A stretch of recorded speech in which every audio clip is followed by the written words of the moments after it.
Hello guys, আসসালামু আলাইকুম। Welcome again to Mahfuza's kitchen. আজকে আপনাদের জন্য নিয়ে এসেছি ইলিশ মাছের দো পেঁয়াজা। প্রথমে নিয়ে নিয়েছি এখানে ফুলকপি, আলু, কুচি করে রাখা পেঁয়াজ ও মরিচ। কড়াইতে প্রথমে কিছুটা জিরে হালকা করে ভেজে নিব। এরপরে দিয়ে দিচ্ছি কিছুটা তেল। এরপরে আলুগুলো এবং বাদবাকি সবজিগুলোকে ভেজে নিব।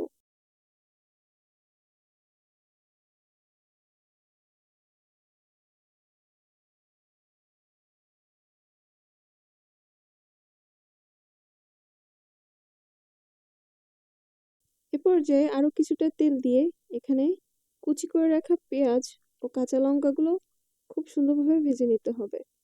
এরপর এখানে হলুদ, শুকনো মরিচের গুঁড়ো এবং কিছুটা ধনিয়ার গুঁড়ো দিয়ে খুব ভালোভাবে কষিয়ে নিতে হবে।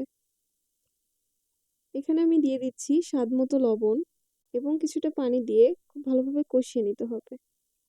এ পর্যায়ে আমি মাছগুলোকে দিয়ে দিচ্ছি।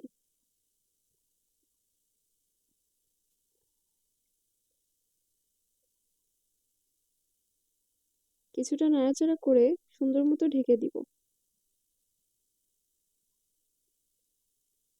এ পর্যায়ে পূর্বে ভেজে রাখা তরকারিগুলোকে দিয়ে দিচ্ছি এবং ভালো করে নেড়েচেড়ে আবার ঢাকনা দিয়ে ঢেকে দিব। মাছগুলো ভালোমতো কষানো হয়ে গেলে কিছুটা গরম পানি দিয়ে ঝোল দিয়ে দিচ্ছি এবং বেরেস্তা বাটা এর মধ্যে দিয়ে ভালোভাবে কষিয়ে নিতে হবে। এভাবে রান্না করলেই তৈরি হয়ে গেল মজাদার ইলিশের দো পেঁয়াজির তরকারি। আপনারা অবশ্যই ট্রাই করবেন এবং কমেন্ট বক্সে অবশ্যই জানাবেন যে তরকারিটি কেমন হয়েছে। And please don't forget to like and subscribe my channel.